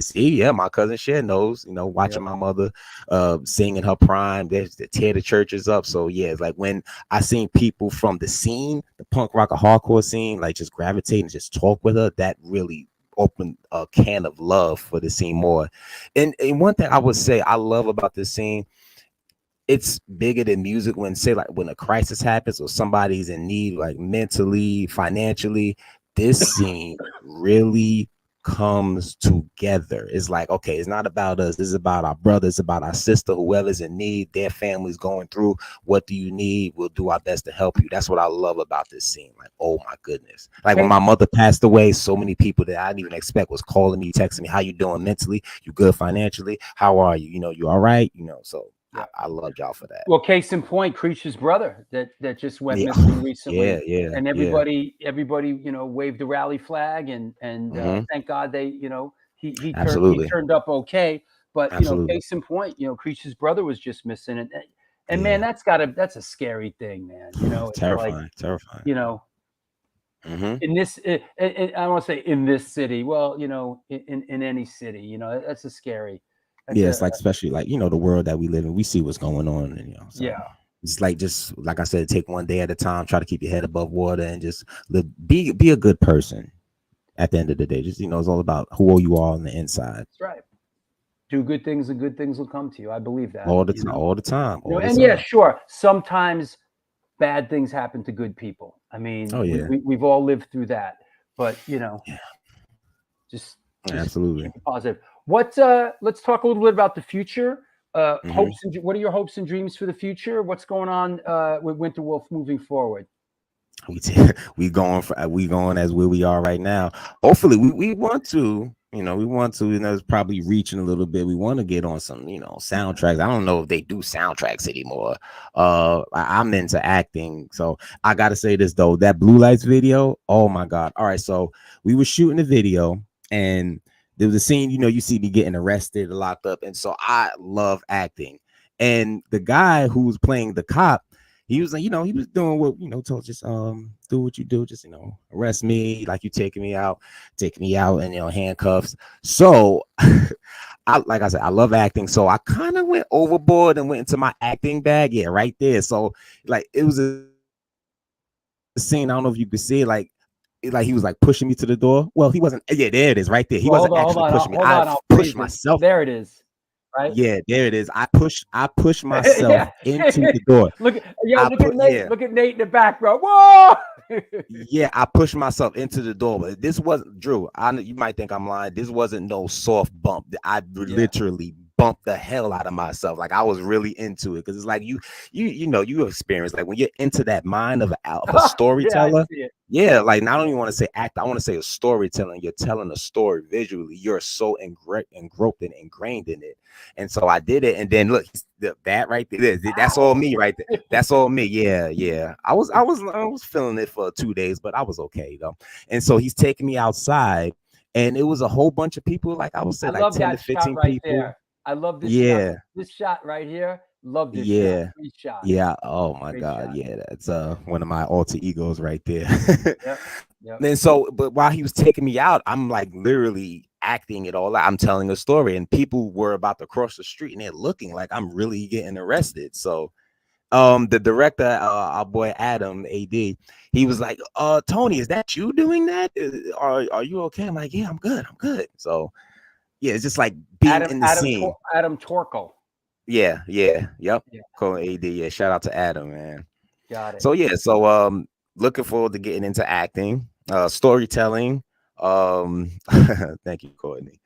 So yeah, just taking one day at a time when we're going from where we at right now. We're not trying to do too much. We do what we can, and the blessings follow. That's right. Let me take my last quick sponsor break, and we'll come back and let's take some questions from around the world. Okay? Absolutely. See you in a minute. There you have it. This is the one, the only New York Hardcore Chronicles Live. We're sponsored by New York Hardcore Comics, The Organic Grill, the Texas Silver Rush, DTFM Vinyl Distro, Generation Records, Upstate Records, and 126 Hardcore Clothing. They're a streetwear brand for restless individuals who don't compromise. They're about being positive, spontaneous, and true to yourself. For years, they experimented with several printing methods and materials and collaborated with a large number of designers and illustrators, always giving room for fresh perspectives while retaining the hardcore attitude. Get in touch with them, ramp up your game at www.126clothing.com. Looking for extreme music? DTFM Vinyl has got you, my friend. Located on 13th Ave in Fargo, North Dakota, we have the state's best selection of punk, hardcore, metal, ska, oi, and more. Can't make it in? Shop online from anywhere in the country at www.dtfmvinyldistro.com. DTFM Vinyl, where the policy still is and always will be death to false metal. That said, any questions you have for today's guest, Reverend Tony Six, please post up any sort of perspective, anything like that. I want to mention once again that the book is out. If you're a patron, it's for free. If not, the book can be purchased at www.stonefilmsnyc.com. It's out. It's shipping. Please support the show. It's a great book regardless. Get up, get out, make it happen. That said, let us clear the deck. Hold on. There's also a super chat function. If you have a burning desire question for our guest, utilize the super chat function, please. Also, if you're watching in a rerun on YouTube, please subscribe to the channel right there. There's a button. And also on Instagram, follow the show at stonefilmsnyc.com. So let us clear the deck. What the heck? Let's bring our guest back on. Hey, again. Yes, like, comment, and subscribe, people. Yeah. Like and subscribe. Please. And share. Coming up on what show number is this? 281, I think. I think so. Hold on. Yeah, 281. 281. Imagine that. I've done this 281 times. Wow, man. And here's 200 more. Yeah. As long as you can do it, right? Yeah. Listen, I love doing it, man. I love it, man. I mean, it wasn't part of the plan, Right. but I fell into it, and I'm just really fortunate and really grateful for the opportunity to connect with people around the world and talk about the tie that binds us together, music. Oh, absolutely. Thank you just for having me, and let me talk about my gospel roots. And it's funny because today would have been my mother's band 15th anniversary. Oh wow. Yeah, so yep. She was still living, she'd be singing. I'd be at the church in Jersey right now. I wanted to ask you any gospel groups that you saw that you really loved. Anybody that like personal favorites, like going back then, like that you saw or that spoke to you. Besides my parents' group, Yeah. my father was also in the group, a family group, the Heavenly Golden Clouds, and they were comedians. Now, my father's side of the family, they are damn comedians. Oh my God! So giving them instruments and microphones is like, oh man. So besides that, you have Little J and the Spiritual Boys. They're doing big things. They just had a huge gospel concert not too long ago in the summer with I all the love that. big gospel bands. Little J and the Spiritual Boys. Yeah, and the Spiritual Boys. Yeah, Love he's not little no more. So but Yeah. Sure. And so we got Willie Neal Johnson, the gospel keynotes, Tommy Ellison and the Singing Stars. They're from Brooklyn, New York. Robert Blair, the Fantastic Violinaires. Oh my God, so many. My number one, because this is where I got the term hardcore tet. When I seen the gospel legends, you check them out on YouTube. Just check out their fast driving songs. The way the lead singer Alan Pringle just handles a crowd, it's like it's unbelievable. He was at the big show in July, Summer Sizzle. Like they have a yearly show, gospel show, where like they get all the big gospel groups from all over to come and just tear the house up. There's some singing, there's some good singers, but yeah, those are my inspirations growing up. Willis Pittman and the Burden Lifters. It's a lot of people. Like I've never really been into like choir music, like the choir traditional singing. Like I respect it wholeheartedly, because without that you probably wouldn't have a quartet. But like I always been into the hard nose, like in your face type of quartet gospel. And I always correlate that like with hardcore, like the beats and the tempo, the BPMs. What are you gonna say? I just watched. I think I might have watched it on Netflix. Big George Foreman. Oh yeah. Just came out, right? Just came out. Really interesting story about George Foreman, who was a very tough. Grew up, in the streets of Houston. Yeah. Went and won a gold medal, but when he went pro, he was a real mean, nasty guy. He lost to Muhammad Ali. He had a spiritual awakening, and walked away from it all, and started preaching the gospel. And for 10 years, he had like a little church that he was preaching out of, and then someone stole some of his, like he trusted an accountant with some money, who took off, and then he found himself broke. And he went back to boxing after 10 years, and he ended up winning the heavyweight champion. I really I remember that. It's great. I highly recommend this if you're looking for something to watch. Big George Foreman. I enjoyed it very much. I gotta get into that myself. I just seen it on Netflix. It's really good. It's done well. It's really good. Okay, here we go.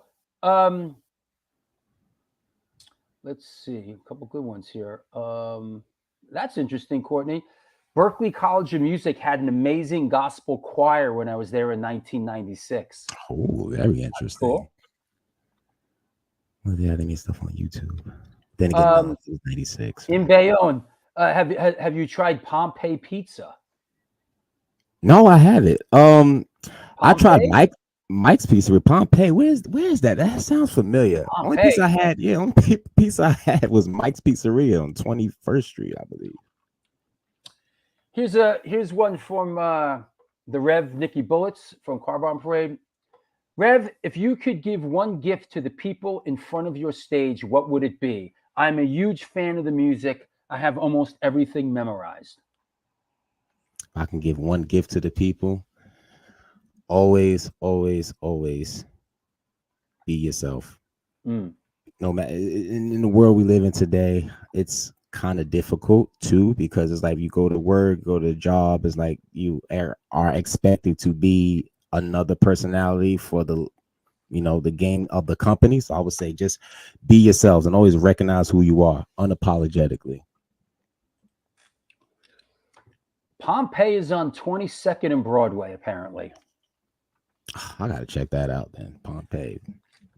It's like I've never been to Lodi Pizza either in Jersey. That's a famous one from the Misfits. I mean, Lodi Pizza, yeah.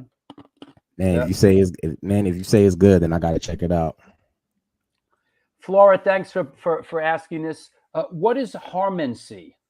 Oh, harmancy is the harmony of your mind that creates the frequency of your heart and your spirit, and it creates one big sound that just influences the world.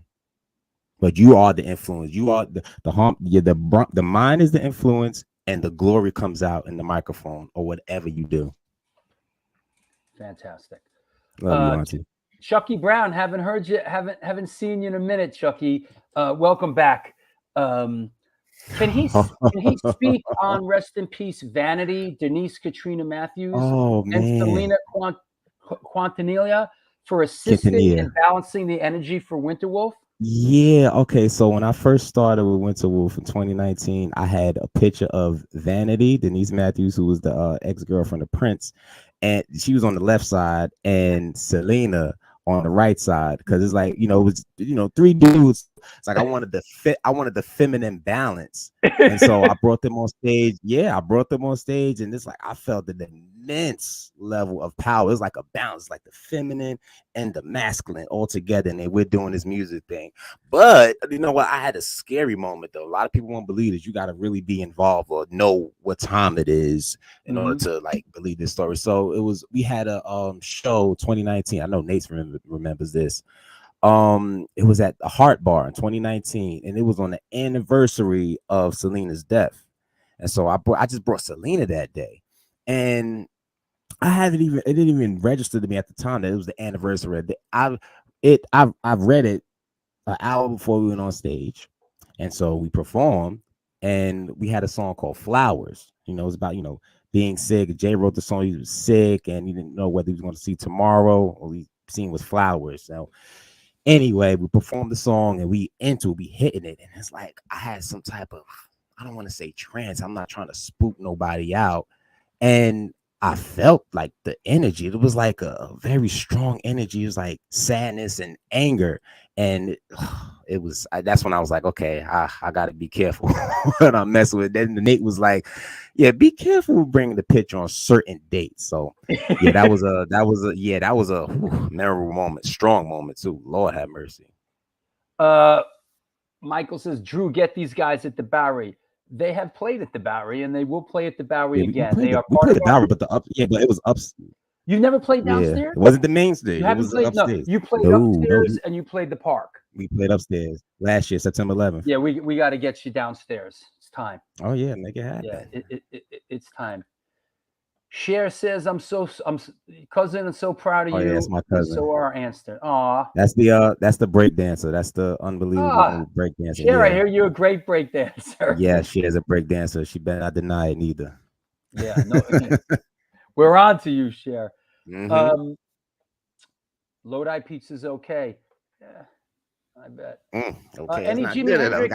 Darren asks, any Jimi Hendrix song that really speaks to you, and why? Anything that really stands out? Have you been to Electric Ladyland? Have you ever been? Yeah, because Electric Ladyland. It's nothing like the first time. That was the first. Show you. I believe he was inspired by Curtis Mayfield when he. Yeah. Yeah, and you just better believe it. Yeah, it took me a while to get through the whole album, just because the first song, Electric Ladyland, was just remarkable, and it was like it hit me. I was 13 when I heard the song. I'm just summer, 3 weeks before we go back to school. I'm about to be a freshman, and it's like I'm just sitting there looking at the wall, the ceiling, and the projects, and I'm just being taken into another world that I have never been before. You never forget your first time with anything. So yeah, that's the song that did it for me. I can still listen to that song on repeat. incredible how music will do that, right? I mean, you know, remember where you are, what you were Hendrix, doing. Jimi Hendrix did it to me, you know, many years before that, you know, and many other people. It's music transcends all time and space. It's Yeah. incredible. Oh, Nate. Nate asks, what hardcore bands are you currently listening to? Anybody resonating for you? Have you seen anybody that you feeling these days? Gel. Gel? Yeah, Scowl. Mm-hmm. So many. Like I'll just go on Hate 56 and just see who they had on recently. It's like, oh, okay, I like that's this my band. I dude like right that. there, Sonny Singh. Yeah. I finally met him for the first time this year. It's like, oh wow, you are him. Wow. It's like this is like I kind of had a do you know who you are moment. Yeah. Love what Sonny does. Chris Conto says castles made of sand. And so castles made of sand. Yeah. All in the sea. Oh man, yeah. I was in North Carolina Eventually. when I first heard that. Yeah.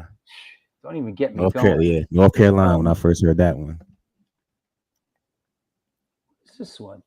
Joe Hollick says, Robert Randolph live on a Sunday is going to church. I had fortunate chance to see him in the supergroup The Word with North Mississippi All Stars. Okay. Okay, Joe. All right. When's Winterwolf coming to Boston? LaRouche wants to know. Have you guys ever played Boston? No, we never played Boston. No. Yeah. Let's talk though. Yeah. We got to do Rebelmatic Incendiary Device Winterwolf tour. That's what we need to do. Let's bring that to Europe. Let's bring that to Europe.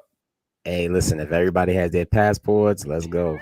And if everything goes according to plan, we good. Good call, Cher. Mighty Clouds of Joy. Oh, yes, Lord. Mm-hmm. Come on now. Mighty Clouds. Yeah. Joe Lagon. Yes. Yeah. Let's see. Any graffiti influence? Our resident graffiti guy wants to know. Ever do any graffiti stuff? No, I haven't done graffiti stuff, but I'm always interested in it. Like I have a whole bunch of dioramas, and it has like I have a diorama of the pop-up. Rebelmatic was given a pop-up. I have a whole diorama of that. The same guy who made the CBGB's diorama made that, and he didn't do the exact art because things that's going on today, copyright and whatnot. He did his own graffiti pieces and art, and it's so like. I don't have no specific writer. Like I'm still learning about like graffiti and everything. I know it's one of the elements of hip hop. I know that much, but no, not really. But if I see it, I take a picture of it and I just stare at it for minutes because I'm so mesmerized. That's how much I love the art. Anything, even if I don't know about it, I try my best to learn about it. Larry Kelly, Mr. Wolf, regarding your acting, have you put your headshot and press package out to agents or anything? Okay, so the last 2 years, 21 and 22, I was doing like a podcast for a guy that was working for Lionsgate, and unfortunately we had a fallout. So I did have a headshot and everything. He was schooling me on how to do it correctly.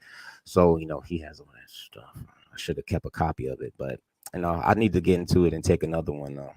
It's tough. I really want to get. The acting thing is tough, man. Especially with the writer's strike and everything going on. So I really want to get back into it, though. I studied acting in college, and then I got into hardcore. I went up to Boston. I went to Emerson College to study acting, and I kind of fell in with the original Boston crew. You did some directing, though. You directed the Onyx video. Well, I produced the Onyx video, but acting's one thing, producing's another, and directing stuff. Yeah, I direct now. I've directed a couple of films, but I produced Onyx Slam. Yeah. Oh, and I produced Run DMC. Yeah. I heard that. That was a highlight. That was a highlight for me. Right. That was good. People ask like, what were the big ones? Working with Run DMC was a big one for me, because I grew up. I went to public school in New York City.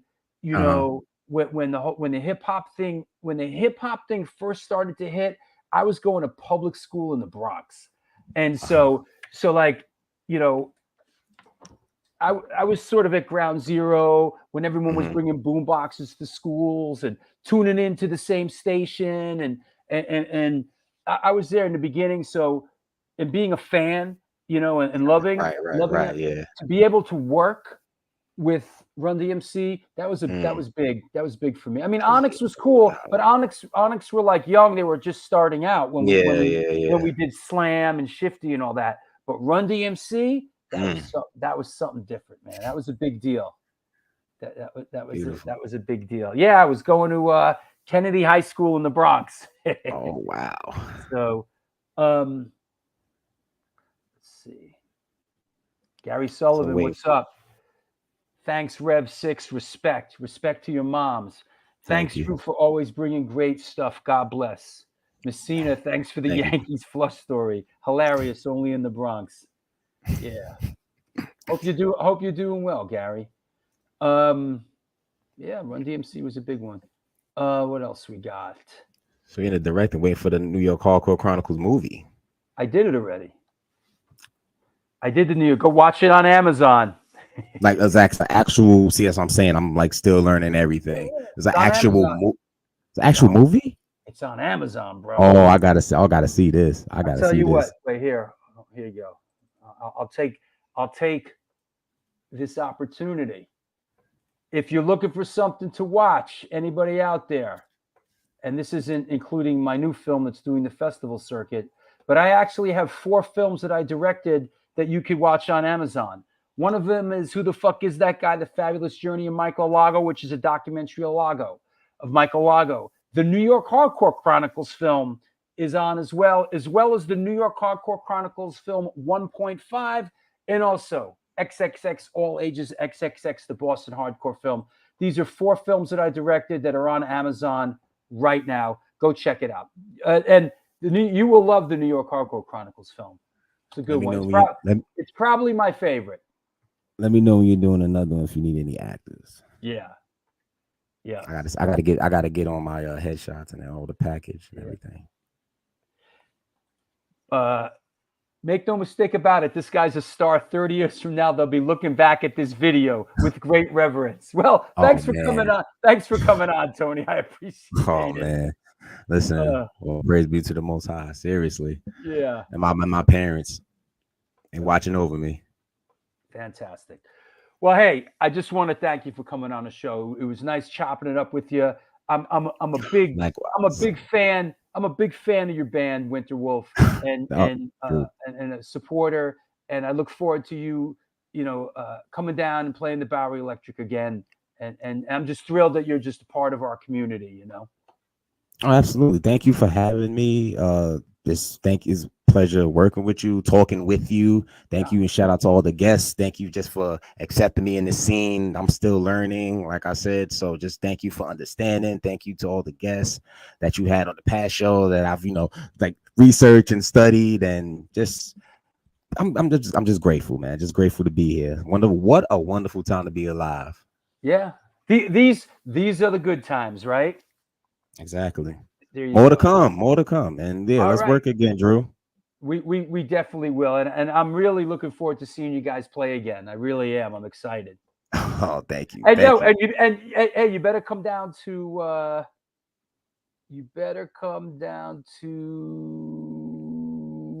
the Incendiary Device record release show with Rebelmatic and the Craze and Cordis. This is going to be a banger, You said you going up against Shaq in his prime in 2001, so I got to see this. I'm on it. We're on it. We're rehearsing on Wednesday. We're actually going to rehearse. We're going to rehearse. We're going to sweat. We're going to wrestle. Chris Canto says, ever want to bring Winterwolf to the Bay Area? Hit me up. I got you. And all right. That's my guy right there. That's Chris Cantos from Machine Head and Forbidden. He's booking a place out there. So. Oh, okay. All right. Yeah, he's booking So yeah, Cantos, you got to book the Rebelmatic Incendiary Device Winterwolf tour. We want to come out there and play, Absolutely. So there you go. All right, Rev. I'll talk to you soon. Blessings and guidance. Thank you for everything. Love you, Drew. Take care, brother. I love you too. Take care. There you have it. Great show. That's what we do. We do great shows. Yes, Gertie. Thank you. Great guest. Yeah, great. I knew it was going to be. I knew. I know. I've done enough of these to know. You know? Thank you, Gary. Hey, Sean, we're rehearsing on Wednesday. For real. You know? Cher, thank you for stopping by. It was great. It was great. Great show. Yeah, Contos, we're coming. Rebelmatic Incendiary Device Winterwolf. Yep. That's the tour right there. You know. Somebody was asking about the 300 show. I'm working on it. It's going to be great. Yep. Working on it. Yep. What else? Everybody okay? That is the tour, right? That's the tour. You hear that, Sean? That's the tour. You'd have to take off from work so we can play. Yeah, there you go. Yeah. We all knew it was going to be great. Good stuff. Anybody? Lori Dawn, you're getting props for your dinosaur sticker. I wish I had more of them. You know?